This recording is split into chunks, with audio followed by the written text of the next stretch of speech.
Faire porter au Conseil supérieur des églises de réveil du Congo sa plus belle veste. Voilà le leitmotiv qui a animé la tenue du Conseil national inaugural du Conseil supérieur des églises de réveil du Congo.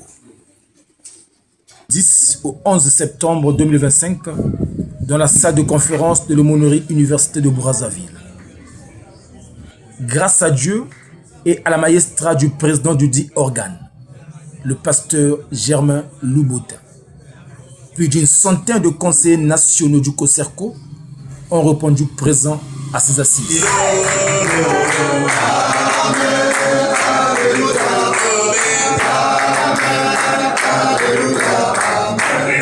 Nous allons élever nos voix, nous allons élever également nos mains. Nous allons soumettre ces assises entre les mains du Saint-Esprit. Et que le Saint-Esprit prenne le contrôle de tout ce qui va se faire. Alléluia. Ce matin, prions au nom de Jésus. Alléluia. Notre Dieu, notre Père, notre Seigneur. Le président du Conseil national du COSERCO, le pasteur Germain Loubota, a exprimé son engagement de faire de cette institution une puissante plateforme ecclésiastique grâce aux réformes apportées sur les textes fondamentaux de cette institution, issue de l'Assemblée générale inclusive de mai 2025. Les dites réformes qui consacrent notamment la séparation des pouvoirs entre le Conseil national et le bureau exécutif. Nous sommes donc ici, en Conseil national, notre organe suprême.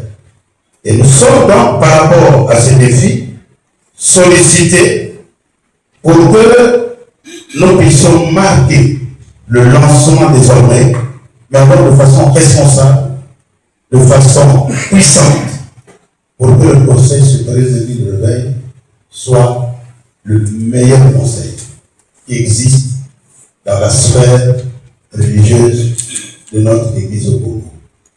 Et nulle part ailleurs, si vous avez regardé tous les autres conseils qui existent, vous ne trouverez pas cette organisation. Après lecture de la convocation du dit conseil par le pasteur Rodrigue Iyali, c'est dans un climat de sérénité et de fraternité que les conseillers se sont lancés dans une séance de diagnostic et de propositions curatives. Une manière d'administrer des soins appropriés afin de garantir une bonne santé et longévité à cette institution. C'est donc dans cette perspective que toutes les questions liées à la vie de cette institution ont été abordées sans tabou. Il fallait donc enlever les gants pour s'exprimer en toute liberté et en toute objectivité. L'attention, c'est une mauvaise maladie. Nous avons encore besoin de vous. Ne dites plus ça, sinon vous allez blesser vos électeurs. Vous n'avez pas le droit de démission.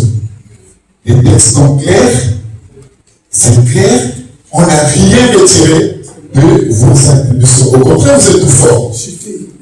Nous avons su entendre ce qu'on a dit, les résolutions. Donc vous êtes fort, président. Nous, on vous attend au travail. Et ensuite, la petite erreur qui s'est glissée. Vous êtes un homme très polyvalent sur les textes. Et que vous tombez dans cette erreur. Non, l'homme est faillible. Je ne vous condamne pas. Et j'aurais souhaité qu'à l'issue de ces assises, vous mettez en place votre bureau départemental. Vous aurez apaisé les cœurs de tout un chacun. L'humilité précède la gloire, et toutes choses concourent au bien de tous ceux qui aiment Dieu, et Dieu qui sont appelés selon son dessein. Alors vous êtes le dessein de l'Éternel. S'il vous plaît, en toute humilité, je vous aime et vous-même aussi. Prenez votre courage de parfaire les choses, et j'en ai terminé. Merci. Acceptez ce que les conseillers ont dit ici. Revoyez les bureaux là. Vous ne perdez rien. Vous devez être le premier à initier cela. Appelez le vice-président. Peut-être que vous avez eu des engagements pour nous. Quelque chose qui diront, vous resterez là. Il n'y aura rien. Si c'est ça, appelez-les vous-même, dites que le Conseil national est souverain après l'Assemblée générale. Et nous ne voulons pas que ce soit une histoire avec le président du Bote. Sinon, ça va être des cons. On ne veut pas les débats d'église de Corinthe, Apollon, Paul. On ne veut pas ça ici. On est un seul concerto. Moi, j'ai pris le verset de Philippiens 1, 13. Vous avez lu. Vous savez, parfois quand on agit, parfois on se dit, c'est un homme de Dieu ou il ne l'est pas. Mais ce verset-là est prophétiquement prophétique. Vraiment que Dieu vous bénisse pour cela, mais restons dans ça. Essayons de rassembler tout le monde pour que nous continuions. Et prochainement, dans toutes les décisions que vous aurez, vous avez besoin de tous vos collaborateurs. Un président, c'est celui-là qui écoute tout le monde avant de donner son dernier mot. J'ai demandé au président de Bote ici de ne pas parler sur ce sujet. Mais parce que pour être sage, il faut écouter les autres. Sinon, vous allez dire en premier, et vous allez commettre les erreurs, et par orgueil, vous aurez du mal à revenir sur ce que vous avez dit. Mais comme on est en humilité ici, on revient sur ça. Nous voulons sortir de ce conseil unique, rempli d'amour. Et puisqu'on a déjà pour le Père Jésus, je vous remercie.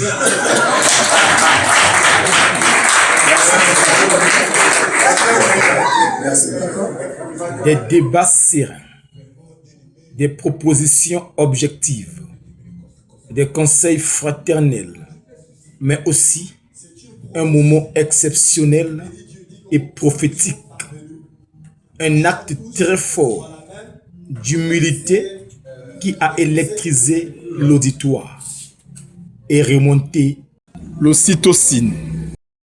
Le pardon exprimé par le président exécutif national du COSERCO, le prophète Bruno Eugène Ngueya, aux conseillers pour quelques faits considérés comme fautes qui lui ont été reprochés.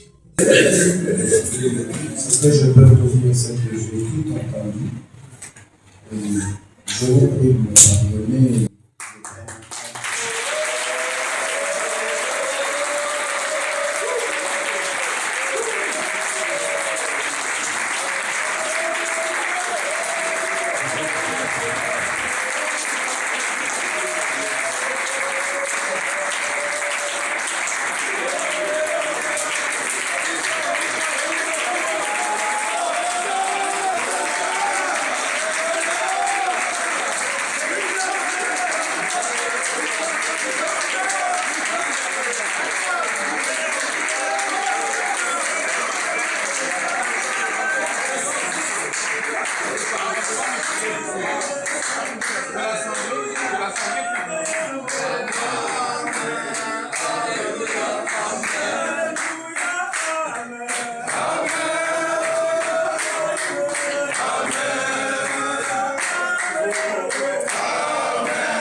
Un conseil national inaugural à l'image d'un conseil de famille.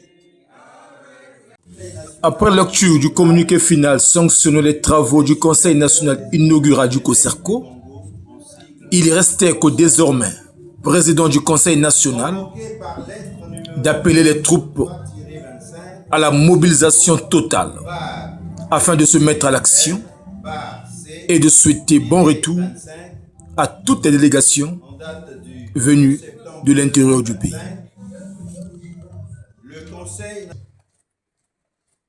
Le Conseil national, qui se termine donc, a été un moment du donner et de recevoir parce que ça a permis de nous frotter et véritablement de remettre la machine COSERCO sur les rails. Et c'est pour cela que, en tant que président du Conseil national, je voudrais demander au moment où nous sommes en train de terminer que tout le monde se mobilise et se mette véritablement dans l'action pour la réussite du Conseil supérieur des églises de réveil du Congo. Les conseillers vont devoir repartir dans leurs localités respectives.